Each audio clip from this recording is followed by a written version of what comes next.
The silent collapse of critical thinking. No one notices you're being trained every single day to stop thinking.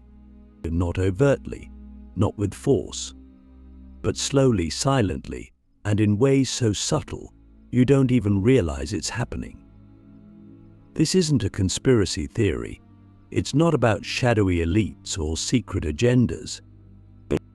It's about the structure of our attention, the architecture of our modern lives. We are witnessing the collapse of critical thinking, the very skill that allows us to question, to reason, to doubt, to see. And the tragedy, almost no one notices. It's happening to us, around us, and through us. Let me explain. We live in the most information-rich moment in all of human history, but never before have we had such easy access to knowledge, ideas, opinions, and data. And yet, paradoxically, we are thinking less. We are reacting more. We are consuming more. We are outsourcing our judgment to algorithms, influencers, political tribes, and slogans. We swipe, we scroll, we nod, we rage, but we rarely think deeply.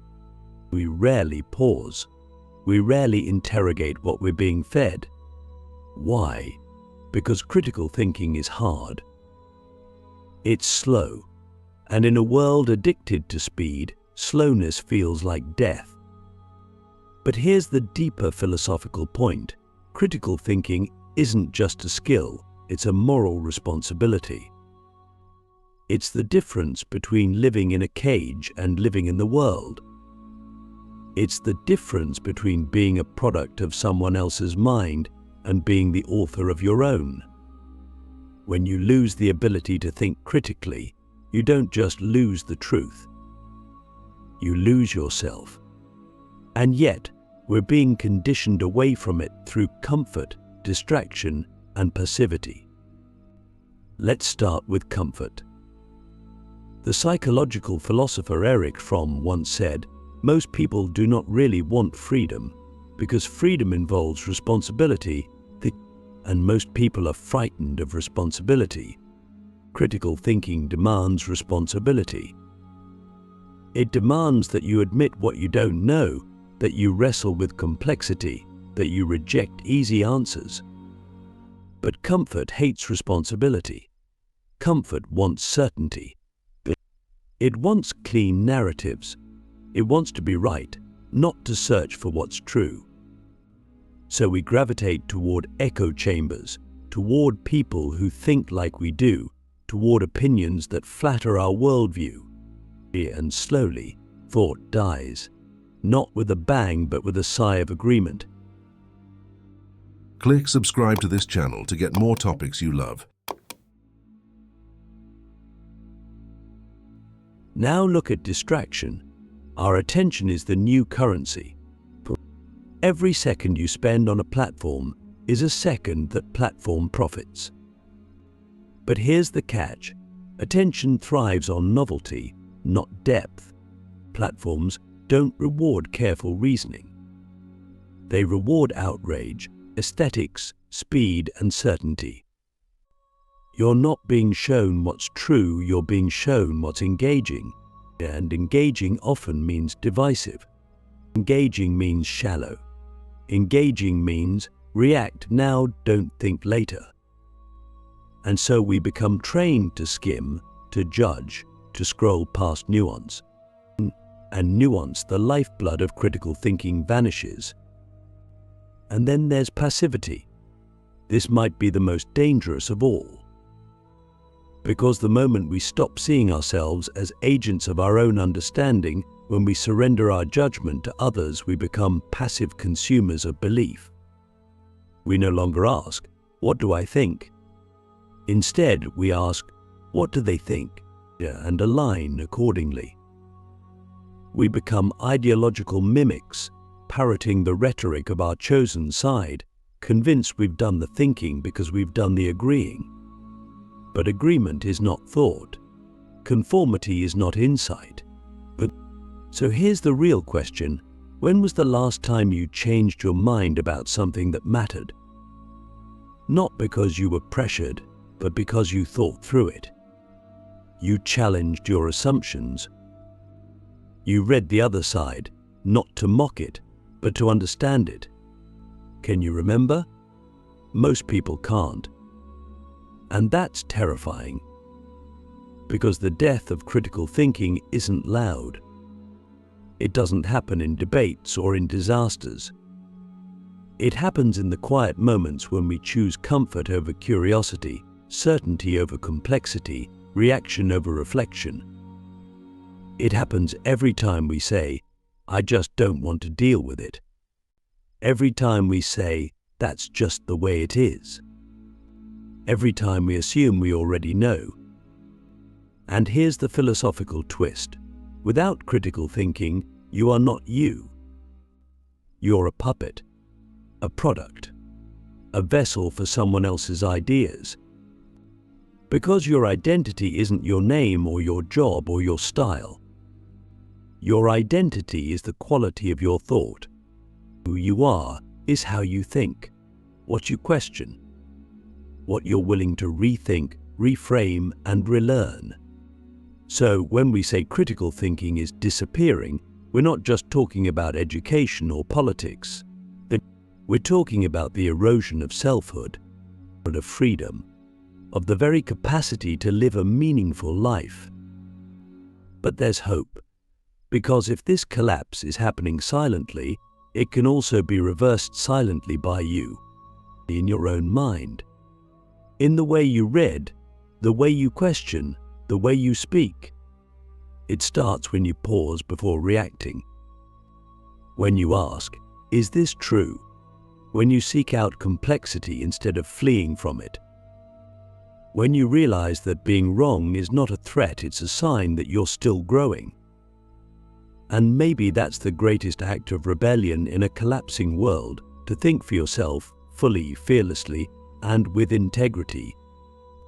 The factory of agreement, how systems quietly manufacture your beliefs without you realizing it. Let's now step into something even more unsettling, because it's not just that we're forgetting how to think, but critically. It's that the very systems we live in are designed to make sure we don't even notice we've lost that ability. You may believe your thoughts are your own. You may feel confident in your views, your opinions, your moral stances. But what if many of those thoughts, those beliefs, those convictions were planted, not through force, not through obvious manipulation, but through silent repetition, social incentives, and the subtle machinery of modern life? What if your mind is constantly being shaped, and the shapers are invisible? Here's the truth: we live inside a massive factory of agreement. A cultural, technological, economic machine that doesn't just influence what we think, but how we think, and more dangerously, what we don't think about at all. It rewards conformity with convenience and punishes dissent with isolation. And the scariest part, it doesn't need to silence you. It just needs to distract you long enough that you silence yourself. Let's begin with education. Most school systems don't actually teach you how to think. They teach you what to think. They reward memorization, not analysis. Compliance, not curiosity. You're trained to perform, not to question. To fill in the bubble sheet, not challenge the premise. And then you graduate into a world where that same pattern continues. In the workplace, you're expected to follow protocols, not innovate ethically. In politics, you're expected to pick a side, not interrogate the foundations. In culture, you're expected to align with the current narrative, not explore its contradictions. The system says, you're free to think as long as you think like the rest of us. But the deeper manipulation comes through media, especially social media.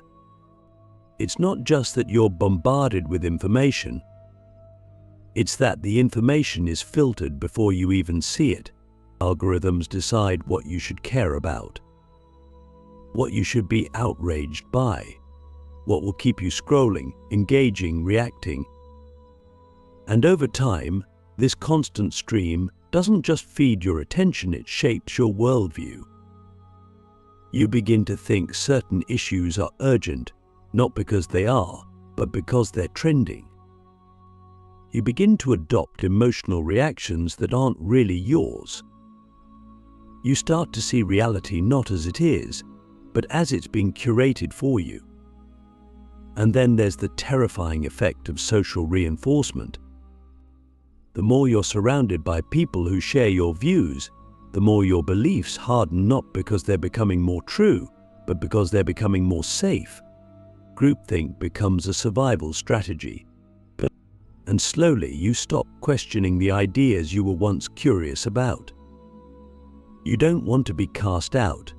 You don't want to be misunderstood. You don't want to be alone. So you conform not outwardly, but internally. You start believing what you repeat. You start defending what you once found questionable. And in doing so, you become a product of the factory, smooth, polished, predictable. But pause and ask yourself, how many of your beliefs have you actually chosen? Not inherited, not absorbed, not reacted into, but chosen after deep reflection, investigation, and discomfort. Can you name 5? Can you name 1? That's not meant to shame, it's meant to awaken. Because the moment you ask that question honestly, you begin to feel the machinery around you. And once you see the machinery, you can no longer pretend it's not there. This is why critical thinking is not just a mental skill, it's a spiritual discipline. It requires courage. It requires solitude. It requires the willingness to be misunderstood, even rejected. Because questioning the factory means stepping outside of it. And out there is no applause. No algorithm boosting your thoughts. No safe echo chamber, just you and your questions and a vast, open complexity. But here's the paradox. Outside the factory is also where you become fully alive. Because when you stop being a product of systems, you start becoming a person. When you stop agreeing by default, you start discovering what you truly stand for. You start becoming someone who can not only see the world but shape it. Not with slogans, but with substance. Not with borrowed outrage, but with earned insight. So I'll ask again, what beliefs do you hold that you've never truly investigated? And what might happen if you started to?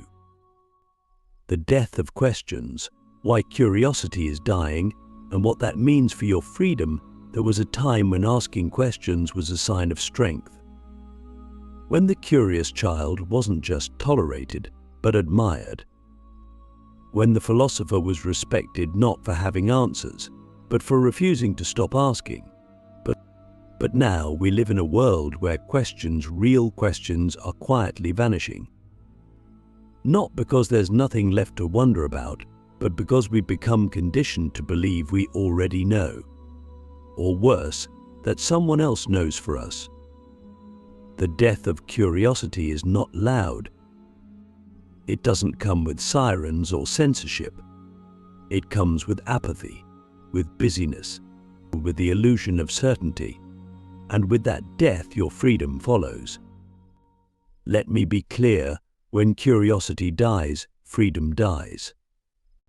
Because freedom is not the ability to do whatever you want.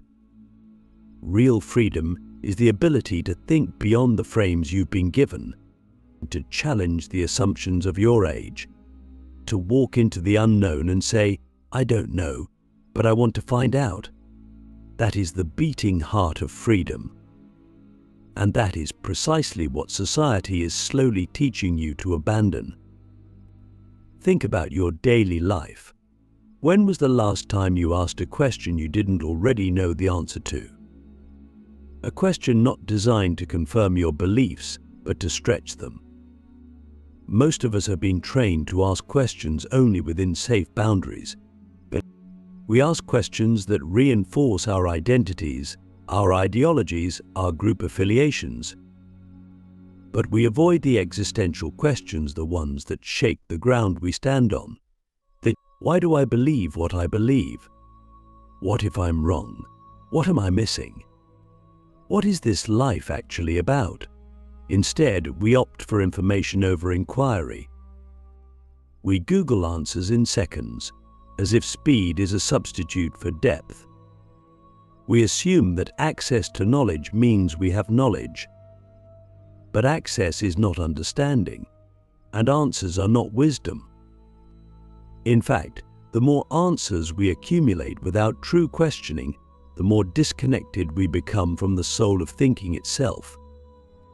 We become collectors of facts, not seekers of truth. And this isn't just a personal problem, it's a civilizational one. The death of questions is the death of progress. Every great leap forward in human history began not with certainty, but with doubt. Socrates asked annoying questions and shook Athens. Galileo questioned the heavens. Darwin questioned creation. And every time, the questioner was met not with applause, but with resistance. Because questions threaten the status quo. They reveal the cracks in our foundations. They force us to confront what we'd rather ignore. But today, we don't need inquisitors to suppress questions, we do it ourselves. But we self-censor. We avoid discomfort. We fear being wrong more than we crave being free. And so our questions become smaller, but safer, tamer, until one day we stop asking entirely. Ask yourself this: what questions have you stopped asking because the answers scared you? Have you stopped wondering about death because it reminds you of your fragility? Have you stopped questioning your beliefs because you've built your identity around them? Have you stopped asking what kind of person you want to be because it might require you to change? These aren't abstract inquiries, they're the blueprint of your freedom. And when you stop asking them, you don't stay still, you fall asleep, slowly, silently. But here's the beautiful irony: you can wake up just as quietly. Not with a dramatic act, but with a single question asked sincerely. A single moment of unguarded curiosity. A single willingness to say, I don't know, but I want to. And that moment cracks the shell. It disrupts the machinery. It reminds you that you are not a product of your environment, you are a mind with the power to reach beyond it. So if you feel stuck, numb, disconnected, start with a question. Not a clever one, not one designed to impress, but one that makes you feel slightly uncomfortable. One that opens a door you've been avoiding. Because that door, it leads out of the prison. It leads to freedom. The Last Thinker: Why Reclaiming Your Mind Might Be the Most Radical Act of the 21st Century. Let's imagine something audacious. You are the last person on Earth who still thinks for themselves. Not in some post-apocalyptic sci-fi fantasy right here, right now.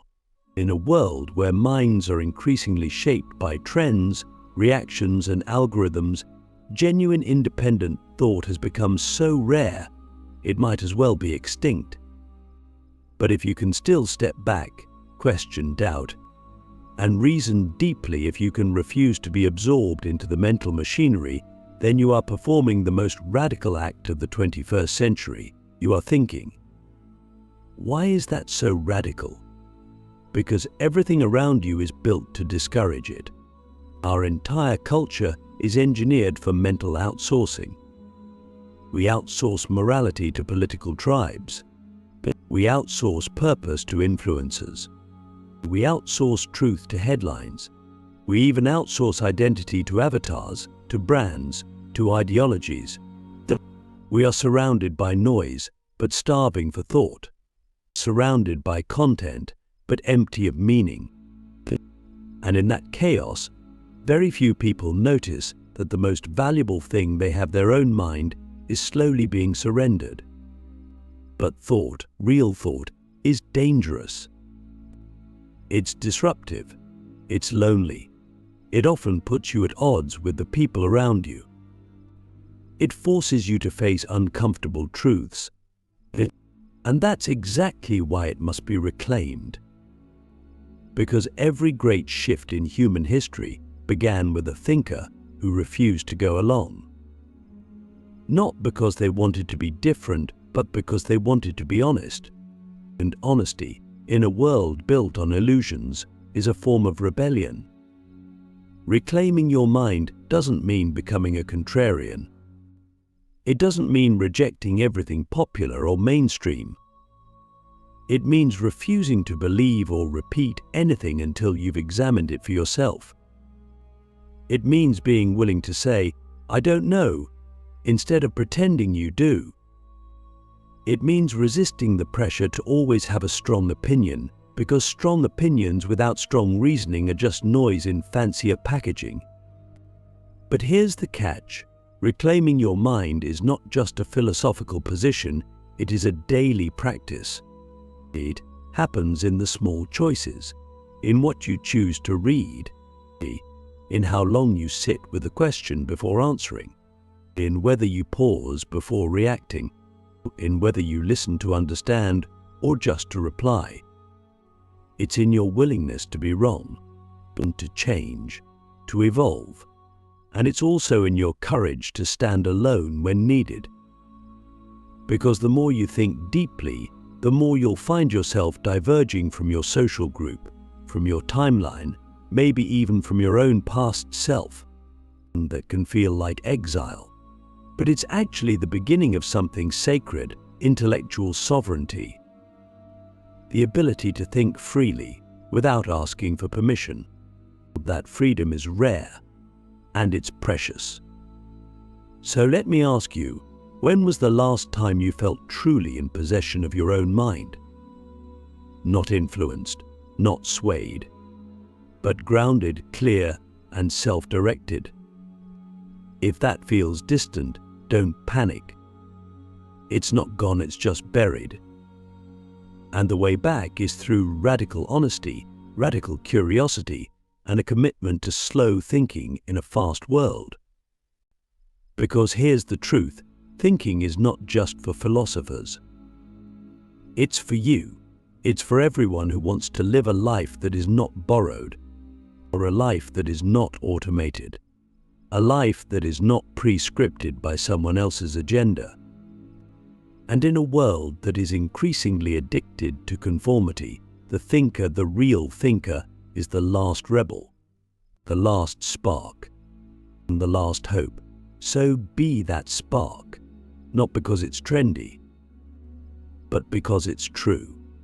Because deep down, you know you weren't born just to agree. You weren't born just to consume. You weren't born just to repeat. You were born to see, to question, to think. And maybe, just maybe, to light the way for others who forgot they could.